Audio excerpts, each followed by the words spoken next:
Hello बच्चों, आपका स्वागत है मैथ विद जेपी में। आज हम पढ़ेंगे फलन के बारे में। देखिए फलन होता क्या है। फलन एक प्रकार का स्पेशल रिलेशन होता है। फलन जो होता है एक प्रकार का स्पेशल रिलेशन होता है। देखिए उसको समझते हैं पहले डायग्राम से।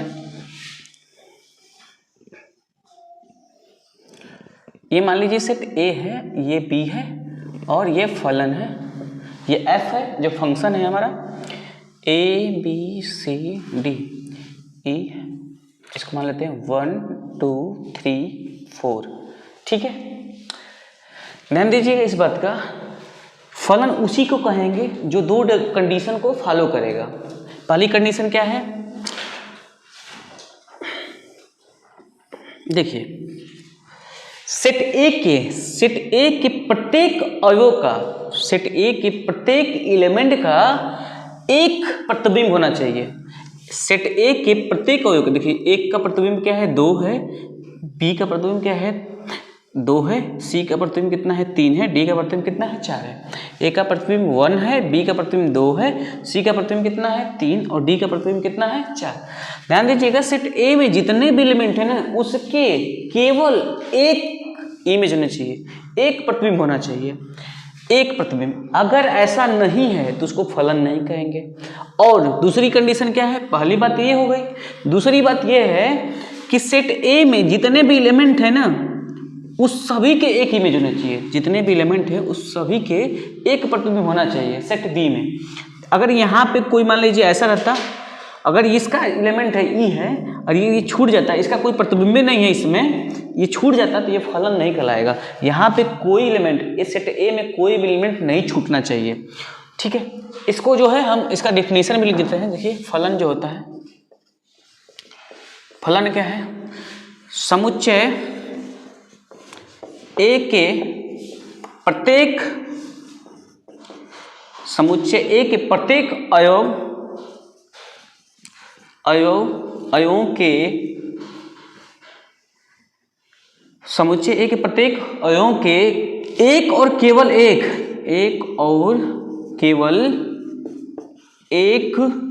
प्रतिबिंब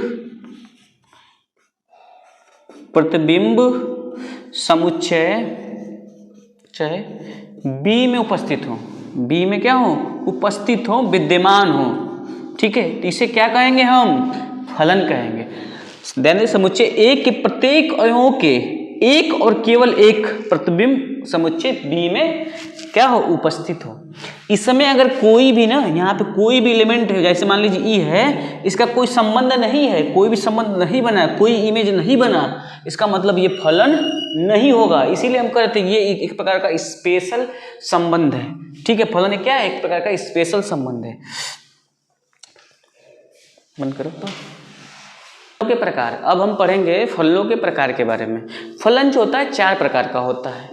पहला एकैकी फलन, दूसरा है बहु एकैकी फलन, तीसरा आच्छादक फलन, चौथा अंतरक्षेपीय फलन। पहला फलन क्या है, एकैकी फलन, जिसे इंग्लिश में बोलते हैं 1 to 1। बहु एकैकी फलन को बोलते हैं मेनी टू 1। आच्छादक फलन को बोलते हैं अनटू और अंतरक्षेपी फलन को बोलते हैं इनटू। अब देखिए जो फिगर दिया हुआ है उसमें बताना है हमें कि कौन सा फिगर में एकैकीय फलन है, कौन से फिगर में बहु एकैकी फलन है, या आच्छादक है या अंतरक्षेपी है। कैसे पहचाने, चलिए आपको हम बताते हैं कैसे पहचानेंगे। देखिए इस सेट ए को देखिए और सेट बी को देखिए। एक अवयव का एक इमेज है, एक अवयव का क्या है, एक इमेज है। देखिए एक लोग 1 से कनेक्ट है, बी जो है 2 से कनेक्ट है, सी जो है 3 से कनेक्ट है, डी जो है 4 से कनेक्ट है। एक अवयव का क्या है, एक ही इमेज है, तो क्या बोलते हैं उसको, एकैकीय। क्या बोलते हैं, एकैकीय फलन। क्या हो जाएगा, एकैकी। एक का एक के साथ संबंध हो, समझ रहे हो, एक लोगों का एक के साथ ही संबंध हो, उसे क्या बोलते हैं, एकैकीय फलन बोलते हैं। एकैकीय फलन हो जाएगा। अच्छा इस वाले को देखिए, इसमें देखिए, इसमें अगर ध्यान से देखिए तो 2 अवयव का एक ही क्या है, प्रतिबिंब है। 2 लोग हैं उसका एक ही प्रतिबिंब है ना, 2 एलिमेंट का एक ही प्रतिबिंब होगा। देखिए 2 एलिमेंट का एक ही प्रतिबिंब, एक या एक से अधिक प्रतिबिंब हो जाता है तो उसे क्या कहते हैं हम लोग, मेनी वन। मेनी वन का मतलब बहुएकीय, बहुएकीय फलन। क्या हो जाएगा, बहुएकीय फलन हो जाएगा। अब आते हैं आच्छादक पे। आच्छादक किसे, देखो आच्छादक का मतलब होता है छा जाना। आच्छादक में ध्यान दीजिएगा, हम बी सेट के बारे में बात करेंगे। अब तक हम ए सेट को देख रहे थे दोनों में, अब किसको देखेंगे, बी सेट को। देखिए बी सेट के सभी एलिमेंट, देखिए बी सेट में जितने भी एलिमेंट है उसका क्या है, पूर्व प्रतिबिंब है सेट ए में। बी सेट में जितने भी एलिमेंट हैं उसका पूर्व प्रतिबिंब किसमें है, सेट ए में। देखिए एक का पूर्व प्रतिबिंब ए है, दो का पूर्व प्रतिबिंब बी है, तीन का पूर्व प्रतिबिंब क्या है, सी है, चार का पूर्व प्रतिबिंब डी है। इसमें जितने भी एलिमेंट हैं अगर उसके पूर्व प्रतिबिंब किसमें विद्यमान हो, ए में, तो क्या बोलेंगे, आच्छादक है। क्या है, आच्छादक है। आच्छादक क्या है, आच्छादक फलन है। अब इस वाले को ध्यान से देखिए, बी के सभी एलिमेंट के, ध्यान दीजिए बी के सभी एलिमेंट के पूर्व इमेज ए में विद्यमान नहीं है। देखिए यहाँ पे एक का है, दो का है, तीन का है, चार और पांच बच गए। अगर इसमें बी सेट में कोई बच जाता है, कोई बच जाता है तत्व जिसका पूर्व प्रतिबिंब विद्यमान नहीं होता है, उसे क्या बोलते हैं, हम बोलते हैं अंतःक्षेपी। क्या बोलते हैं, अंतःक्षेपीय। इसको देखिए ध्यान से देखिएगा। देखिए अगर ए सेट में एक तत्व, एक मतलब मान लीजिए दुश्मन को मार रहा है, ये आर्मी वाला है, ये पाकिस्तान, देखिए हिंदुस्तान के मतलब आर्मी है, ये पाकिस्तान की आर्मी है। एक को एक मार दे रहा है, एक को एक मार दे रहा है, एक को एक मार दे रहा है, एक को एक मार दे रहा है, तो समझिए क्या है, एकाएकी। अच्छा, बहुएकाएकी का मतलब दो लोग मिलकर एक को मारते हैं। दो लोग या दो से अधिक लोग मिलकर एक लोगों को मारते हैं, इसका मतलब क्या होगा, बहुएकाएकी होगा। मतलब बहुत से लोग हो गए ना, बहुत से लोग एक लोगों को मार दें, ये नाइंसाफी ना है। आप देखिए ये बताइए हमको, अब ध्यान दीजिएगा बी सेट में, ध्यान दीजिएगा बी सेट में आच्छादक के लिए हम लोग बी सेट देखते हैं, अंतःक्षेपी के लिए भी क्या देखते हैं, बी सेट देखते हैं। बी सेट के सभी एलिमेंट, बी सेट में जितने भी एलिमेंट हैं उसके क्या होना चाहिए, पूर्व प्रतिबिंब विद्यमान हो जाए। देखिए इधर से अगर इधर पढ़ेंगे ना तो पूर्व प्रतिबिंब पढ़ते हैं, अगर इधर से इधर पढ़ेंगे तो प्रतिबिंब पढ़ते हैं। तो इसके जो है प्री इमेज इसमें क्या है, उपस्थित है। देखिए जितने भी एलिमेंट है सबके है, इसका मतलब क्या होगा, आच्छादक होगा। अच्छा, अंतःक्षेपी का मतलब बताइए। अंतःक्षेपी का मतलब यही है, यानी अंतःक्षेपी का मतलब कि बी सेट के सभी एलिमेंट का पूर्व प्रतिबिंब न विद्यमान हो। देखिए एक का है, दो का है, तीन का है, चार पांच का कहाँ पूर्व प्रतिबिंब है, ए में है नहीं है, इसका मतलब क्या हो जाएगा, अंतःक्षेपी हो जाएगा। इसका मतलब इन कुछ डायग्राम दिए गए हैं, उसको देखकर आपको बताना है कि कौन सा इसमें से एकाएकी फलन है, कौन सा बहुएकाएकी है, कौन सा आच्छादक है और कौन सा जो है अंतःक्षेपी है। चलिए देखते हैं। पहले में ध्यान दीजिए, एक का इमेज एक के साथ है, बी का इमेज भी एक ही है। दो लोग मिलकर एक लोग को मार रहे हैं, दो लोग मिलकर एक लोग को मार रहे हैं, क्या होगा, क्या होगा, बताए थे ना अभी, क्या होगा, बहुएकाएकी। क्या होगा, बहुएकीय। दो लोग मिलकर एक लोग को मार लें तो क्या हो जाएगा, बहुएकाएकी हो जाएगा। अच्छा, बहुएकाएकी है। और देखिए सेट बी के प्रत्येक एलिमेंट के क्या है, पूर्व प्रतिबिंब विद्यमान है। देखिए इसका भी पूर्व प्रतिबिंब विद्यमान है, इसका भी है, इसका भी। इसका मतलब क्या होगा, आच्छादक होगा ना। क्या है, आच्छादक भी है, आच्छादक भी है। समझ आ रहा है। अगर वीडियो अच्छा लगे ना, चैनल को सब्सक्राइब, लाइक, शेयर करना ना भूलें। देखिए सेकंड वाले को देखते हैं, क्या है, ए बी। ध्यान देखिए, एक का इमेज एक के साथ है, बी का इमेज भी एक के साथ है। दो लोग मिलकर एक लोग को मार रहे हैं, क्या होगा बताइए जल्दी से, बहुएकाएकी होगा। क्या होगा, बहुएकी होगा। दो लोग मिलकर एक लोग को मार दे तो क्या हो जाएगा, बहुएकी। अच्छा, बी सेट को देखिए, बी सेट में एक लोग तो बच गए, एक लोग का शिकार नहीं हुआ। इसका मतलब जब शिकार ना हो, बच जाए सेट बी, इसका मतलब क्या होता है, इसका मतलब अंतःक्षेपी होता है। क्या होगा, अंतःक्षेपी। मजा आ रहा है वीडियो तो लाइक करिए, सब्सक्राइब करिए। इसको देखते हैं, ए बी। ध्यान दीजिए, एक का इमेज एक के साथ, बी का इमेज दो के साथ। एक लोग एक लोग को मार रहे हैं। देखिए एक लोग किसको मार रहे हैं, एक लोग को। तो जब एक लोग एक को मारते हैं तो क्या बनता है, एकाएकी। कैसा होगा, एकाएकी। कैसा फलन होगा, एकाएकी फलन होगा। अच्छा, बी में, अरे भाई साहब बी में देखिए तो ध्यान से, 5 का पूर्व इमेज है, ये नहीं है ए में, बी तो छूट गया। जब बी छूट गया तो क्या होगा, अंतःक्षेपी। क्या होगा, अंतःक्षेपी।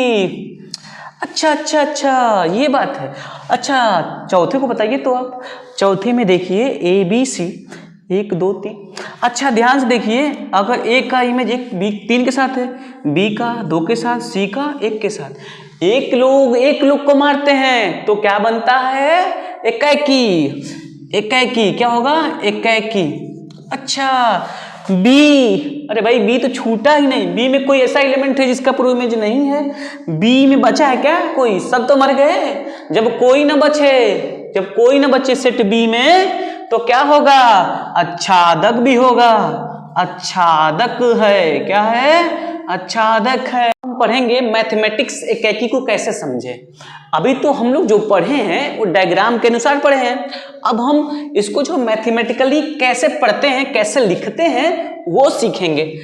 लिखेंगे क्या, यदि f(x1) इक्वल है f(x2) के, यदि f(x1) इक्वल है f(x2) के तो क्या होना चाहिए, तो x1 इक्वल टू x2।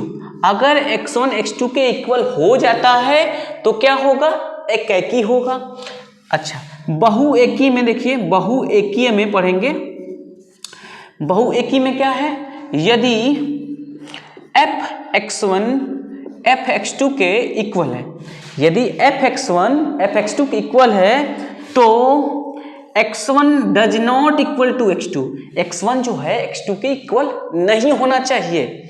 अभी हम एक एग्जाम्पल लेंगे और समझेंगे उसको, पहले इसको समझ जाइए। लिखने का तरीका यही है, क्वेश्चन को जब पेपर में बोर्ड में आएगा तो हम इसी प्रकार लिखेंगे, ठीक है। यदि f(x1) f(x2) के इक्वल है तो x1 x2 के इक्वल होना चाहिए। बहुएकीय फलन में क्या होता है, f(x1) f(x2) के इक्वल होता है, लेकिन x1 does not equal to x2। अगर x1 x2 के इक्वल नहीं होता है तो क्या बोलेंगे, बहुएकीय बोलेंगे। क्या बोलेंगे, बहुएकीय बोलेंगे। एक अब देखिए एग्जाम्पल नंबर जो है 8 को सिद्ध करते हैं। लिखा है सिद्ध कीजिए कि f(x) इक्वल टू 2x। फलन क्या दे दिया है, f(x) इक्वल टू 2x। प्रदत्त फलन fn में परिभाषित है, एकाकी है। इसने बोला है कि एकाकी है किंतु अच्छादक नहीं है। ये हमें क्या करना है, प्रूफ करना है। चलिए वीडियो को स्टार्ट करते हैं। सबसे पहले देखिए, मान लीजिए समझाते हैं पहले फिर लिखाते हैं। ये है n और ये भी क्या है n। n का मतलब होता है प्राकृतिक संख्या, n का मतलब प्राकृतिक संख्या। अगर n में क्या है, परिभाषित है। f जो है किस में परिभाषित है, तो n में परिभाषित है। अब ध्यान दीजिए, n की वैल्यू क्या क्या हो सकती है। n की वैल्यू 1 2 3 4 5 6 ऐसे हो सकती है कि नहीं, इसमें भी होगा 1 2 3 4 5 6 7। बताइए प्राकृतिक संख्या क्या होती है, 1 2 3 4 5 अनंत तक होती है, और इसमें भी तो 1 2 3 4 अनंत तक होगी, डैश डैश आगे तक है। अब ध्यान दीजिए इसमें, अच्छा जब x की देखिए क्या दिया है, f(x) इक्वल टू दिया है 2x। f(x) इक्वल कितना दिया है, 2x। x की वैल्यू 1 रखते हैं। ये बताइए अगर x की वैल्यू 1 रखते हैं, इसका मतलब f1 क्या हो जाएगा जी, 2 हो जाएगा। x की वैल्यू अगर 2 रखते हैं तो f2 कितना आएगा, 4 आएगा। अगर x की वैल्यू 3 रखते हैं तो f3 कितना आएगा, 6 आएगा कि नहीं आएगा। अब देखिए इसका मतलब x इक्वल टू जब 1 रखे हैं, जब x की वैल्यू 1 रखे हैं, x की वैल्यू 2 रखे हैं, x की वैल्यू 3 रखे हैं, जब x की वैल्यू 1 रखे हैं तो हमें क्या मिला है जी, 2। 1 रखने पे क्या मिला, 2। 2 रखने पे क्या मिला, 4। 3 रखने पे क्या मिला जी, 6।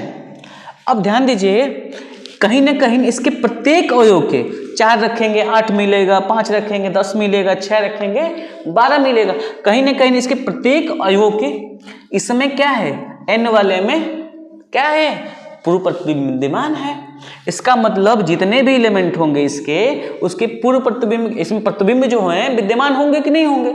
इसका मतलब ऐसे ही पता चल रहा है। और देखिए एक का संबंध एक ही से है, एक का संबंध एक ही से है, एक का संबंध एक ही से है, इसका मतलब एकाकी तो है ना। लिखने का तरीका बता रहे हैं भैया, घबराइए मत, लिखने का तरीका भी बता रहे हैं, लेकिन पहले समझ तो लीजिए। एक का संबंध एक ही से तो है, एक तत्व का संबंध एक ही से तो है इसमें। अच्छा चलिए अब लिखने का तरीका भी सीखते हैं। अच्छा एक चीज और समझ लीजिए, आच्छादक क्यों नहीं है। देखिए एक का संबंध नहीं है, देखिए एक का कोई प्रतिबिंब नहीं है, 3 का कोई प्रतिबिंब नहीं है, 5 का कोई प्रतिबिंब नहीं है। देखिए इसमें तो एलिमेंट बच रहे हैं ना। जब बच जाता है, जो सेकंड वाला सेट होता है, अगर उसमें कोई एलिमेंट बच जाता है तो उसको क्या कहते हैं, अंतरक्षेपी कहते हैं, आच्छादक थोड़ी ना कहते। तो क्या आच्छादक है? नहीं है। क्या ये आच्छादक है? नहीं है आच्छादक। चलिए अब प्रूफ करते हैं और लिखते एक तरीका सीखते हैं। सबसे पहले लिखेंगे एकाकी, क्या बताएं जी, लिखेंगे माना fx1 इक्वल है किसके, fx2 के, fx1 इक्वल है किसके, fx2 के। अब देखिए एक्चुअली में देखिए fx इक्वल टू कितना है जी, 2x है, तो लिखेंगे क्या, fx1 रखेंगे तो क्या आ जाएगा जी 2x1, fx2 रखेंगे, देखिए जहाँ पे x है ना वहाँ पे x2 रख दीजिए तो 2, अब यहाँ पे x2 रखेंगे तो क्या हो जाएगा 2x2। क्या है जी, कंडीशन यही तो है। तो क्या लिखेंगे fx1 इक्वल है fx2 के, तो क्या हो जाएगा यहाँ पे 2x1 यहाँ पे इक्वल हो जाएगा 2x2 के, 2 कैंसिल हो गया तो x1 इक्वल टू क्या आ जाएगा x2। अरे भैया बताए तो थे अभी कि अगर x1 x2 के इक्वल हो जाए, x1 x2 के इक्वल हो जाए तो क्या होता है, एकाकी होता है। x1 x2 के इक्वल तो है ना, x1 x2 के इक्वल तो हो गया ना, तो क्या है, कौन सा फलन है, एकाकी फलन है। कैसा फलन है, एकाकी फलन है। अच्छा आच्छादक को प्रूफ करते हैं, आच्छादक के लिए यहाँ पे सॉल्व करते हैं। अच्छा देखिए आच्छादक को कैसे सॉल्व करते हैं, आच्छादक को लिखने का जो तरीका है सीख लीजिएगा, हमेशा काम देगा। देख क्या लिखेंगे जी, y equal to F X, तो y एफ एक्स की वैल्यू क्या है जी, एफ एक्स की वैल्यू क्या है, actually y equal to F X ही होता है, y को ही एफ एक्स कहा जाता है। y equal to F X की वैल्यू कितनी है जी, 2x है। अब हम आच्छादक में करते क्या है, आच्छादक में हम x का मान निकालते हैं। आच्छादक में क्या करते हैं हम लोग, x का मान निकालते हैं। x का मान निकालिए यहाँ से, तो x इक्वल टू कितना होगा बाबू, y/2। x इक्वल टू कितना होगा, y/2। ध्यान दीजिए इसके पहले जो बनाए थे, जो n और n 1 2 3 4 और 1 2 3 4, ठीक है।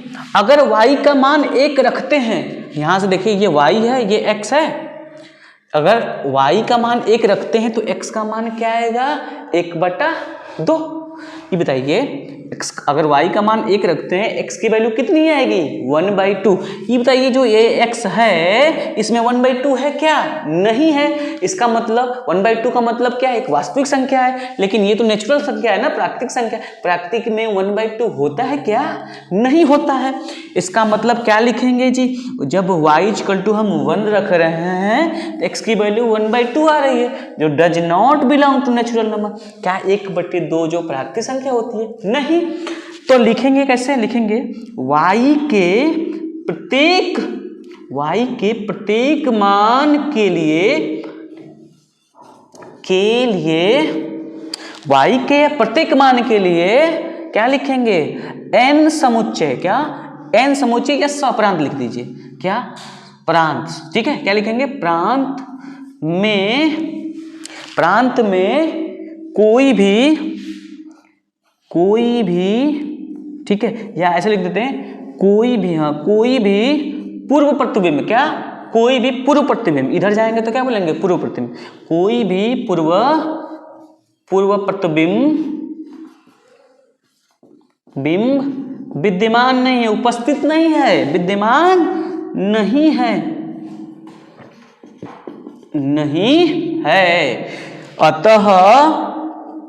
अतः फलन क्या होगा, आच्छादक नहीं है, आच्छादक नहीं है।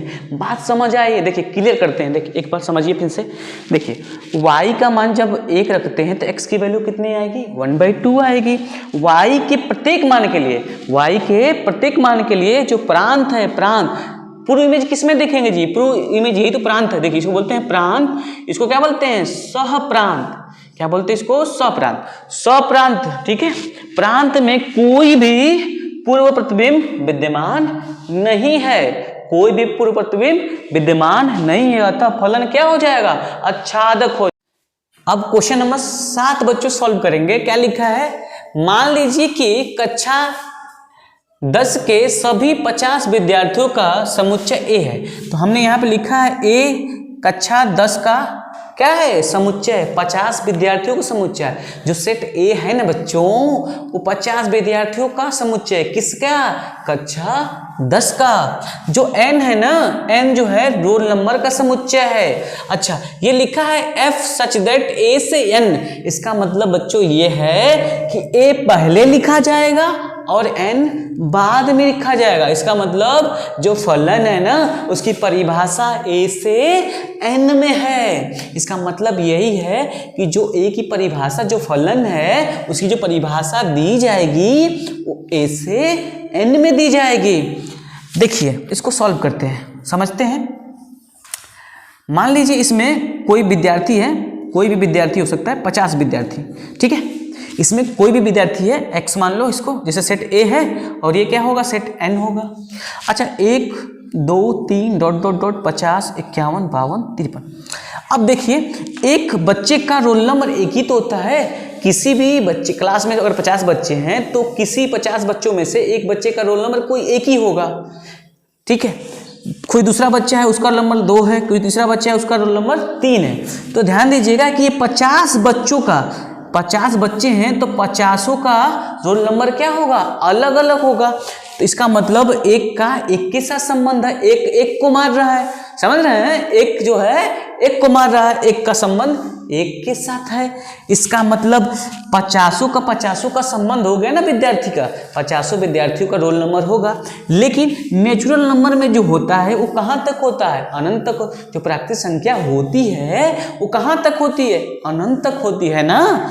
अब बताइए 51 है, 52 है, तो ये तो बच रहा है कि नहीं बच रहा है? देखिए जितने भी एलिमेंट है उसका सबका जो इमेज तो बन रहा है। इसका मतलब ये एक ही होगा। और इसमें देखिए 51 बचेगा, 52 बचेगा, ये भी तो रोल नंबर किसी के होंगे। लेकिन तो कक्षा 10 में कितने विद्यार्थी हैं? 50 है ना, तो ये बच जाएगा। इसका मतलब क्या होगा?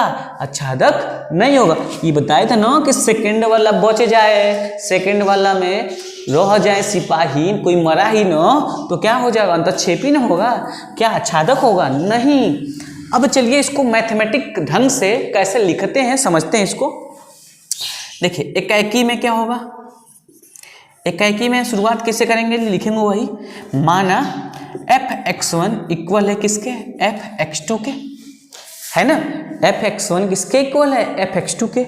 लगाते हैं अपना नियम, ठीक है। यहाँ पे fx क्या है जी हमारा? y = fx तो है, y = क्या है यहाँ पे? fx से रोल नंबर तो है ना। तो क्या लिखेंगे जी? x1 = x2।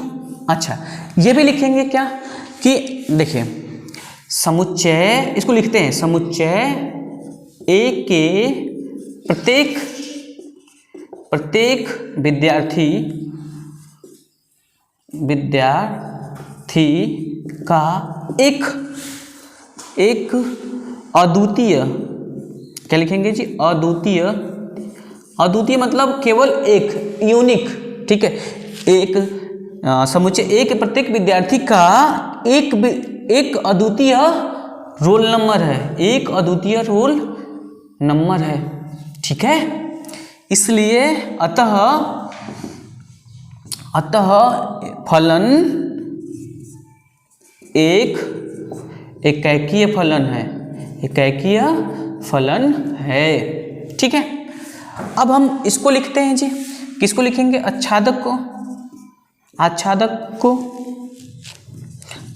को लिखते हैं। आच्छादक में देखिए, आच्छादक में क्या लिखेंगे जी? समुच्चय लिखे, क्या लिखेंगे? समुच्चय n के, ठीक है। क्या लिखेंगे? समुच्चय n के प्रत्येक,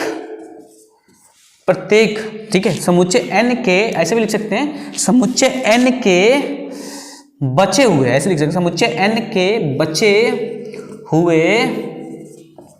हुए बचे हुए अवयव का कोई प्रांत में से लिखेंगे, प्रांत में कोई पूर्व प्रतिबिंब विद्यमान नहीं है, विद्यमान नहीं है।